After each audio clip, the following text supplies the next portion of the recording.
So, you're telling me this totally rigid, straight piece of wood can be bent into a crazy shape using only stuff I can find in my kitchen or bathroom? I mean, seriously, look at this. It's a 2x4. It's basically the definition of stubborn and unyielding.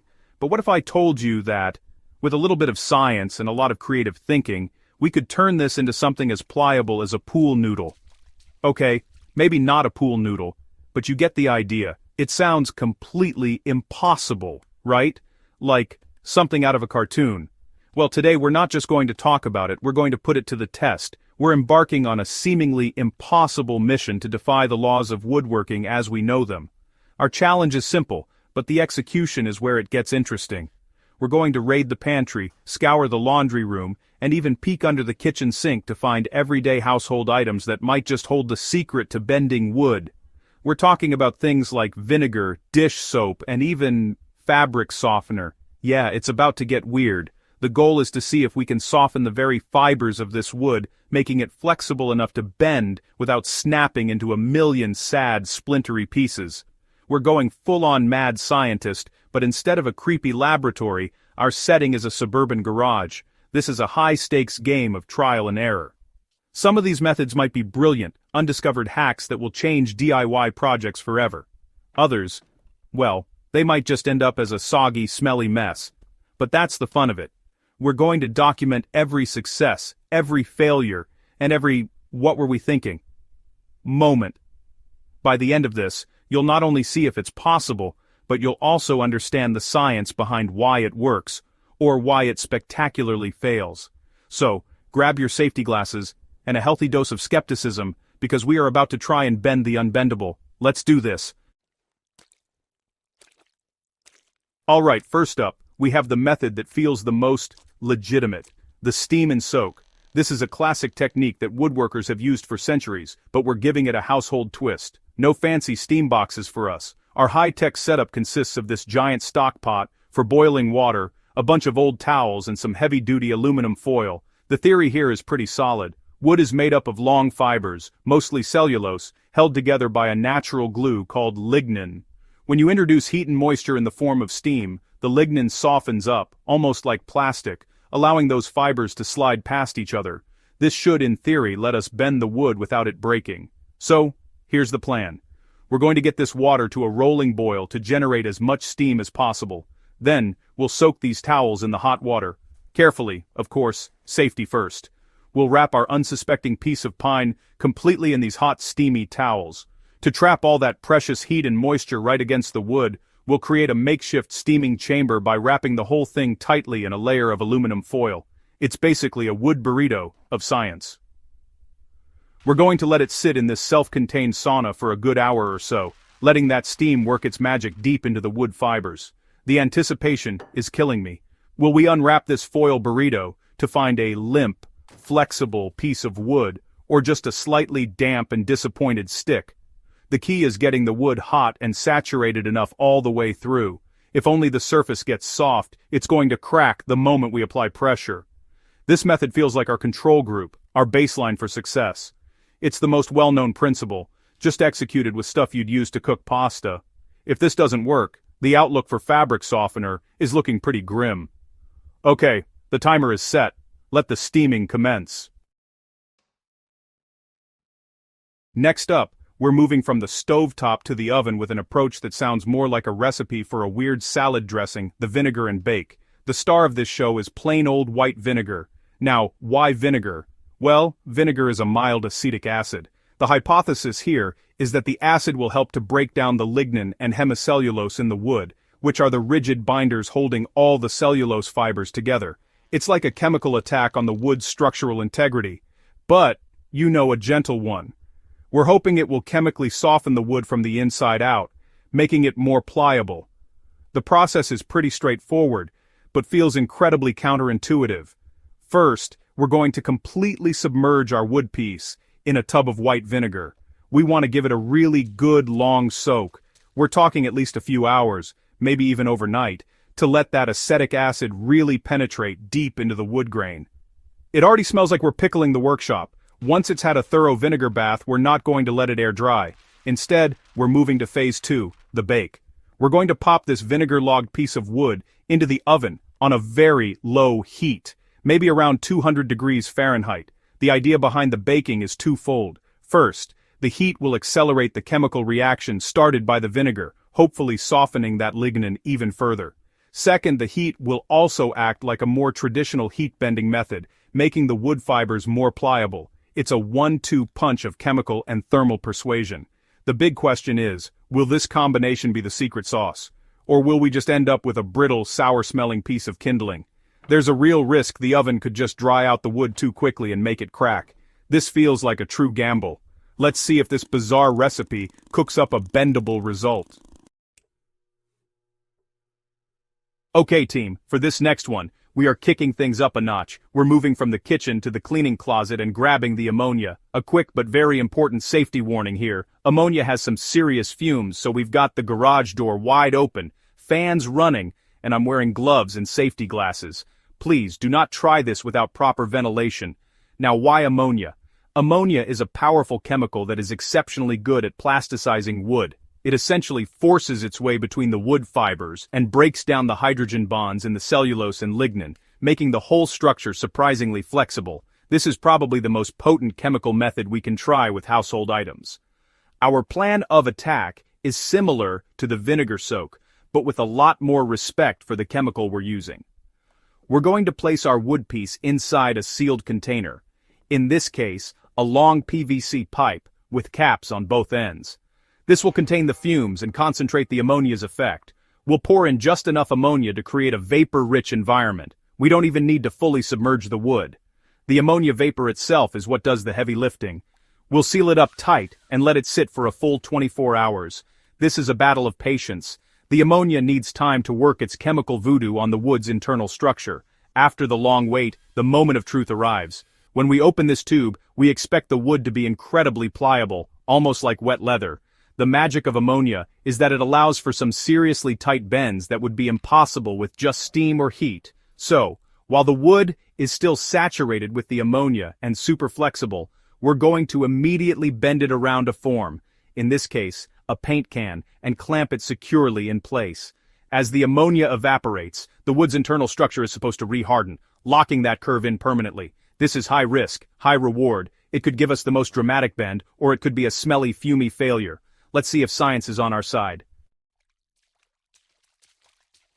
So far, our methods have been all about total saturation, dunking, steaming, and fumigating the entire piece of wood. But what if you only need to bend a small section? For that, we need a more targeted approach. Enter our next contestants from the bathroom and bedroom, the humble hair dryer and a humidifier. This is the Precision Strike team.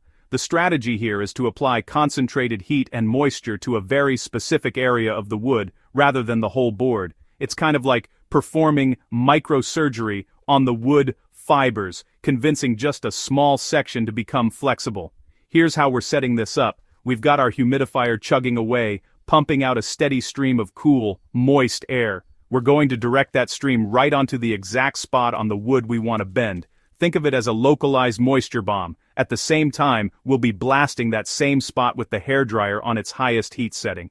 We're creating a pocket of intense, humid heat. The goal is for the moisture to penetrate the surface while the heat softens the lignin, but only in that one zone. This is a delicate balancing act. The challenge here is going to be patience and control. A hairdryer doesn't get as hot as a proper heat gun, and a humidifier isn't as powerful as a steam box, so this will take time. We have to slowly work the heat and moisture into the wood, gently applying pressure as we go. We're looking for a gradual bend, not a sudden snap. I'm a little skeptical about whether we can get enough heat and moisture penetration to make a significant difference. Will this be a surprisingly effective technique for small, detailed work, or will we just be wasting electricity and making the wood slightly warm and damp? Let's find out if this localized spa treatment can convince the wood to relax and bend. Okay, I'll be honest with you, this next one feels like a total long shot. We are officially in the "we're trying this for science because why not" phase of the experiment. For this method, we are heading into the laundry room to grab some fabric softener and a steam iron. The scientific reasoning here is, well, it's a bit of a stretch. Fabric softeners work by coating fibers in a thin, lubricating layer of chemical compounds, reducing static and making them feel softer to the touch. The wild idea is, wood is made of fibers, right? So, can these same chemicals penetrate the wood and lubricate the cellulose fibers, helping them slide past each other? The game plan is as strange as it sounds. We're going to create a concentrated solution of liquid fabric softener and water. Then, just like with the vinegar, we're going to give our piece of wood a nice long bath in this fragrant blue liquid. We want to give those softening agents every possible chance to soak in and work their supposed magic. The workshop now smells springtime fresh, which is a confusing but pleasant side effect. After soaking for several hours, we'll move on to the second part of this bizarre laundry theme process. Once the wood is saturated with fabric softener, we're going to take it out and, while it's still wet, we're going to iron it. Yes, you heard me correctly. We're going to use a standard clothing iron on its highest steam setting.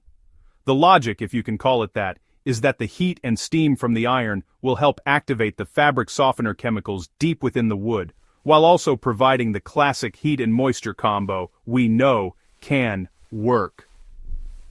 Will we be left with a revolutionary new bending technique and a beautifully scented piece of curved wood? Or more likely, will we just have a sticky, gooey mess and a ruined iron? This is for all the marbles of weird science.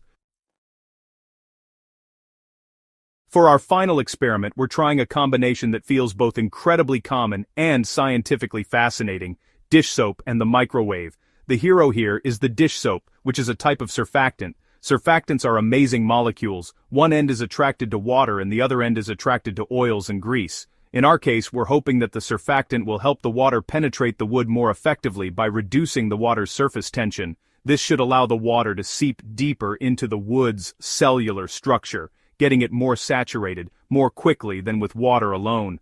The process begins by creating a soapy solution, just like you're about to do the dishes. We'll let our final piece of wood soak in this warm, soapy water for about an hour. We're not looking for an epic day-long soak because the second part of our plan involves some serious technology: the microwave.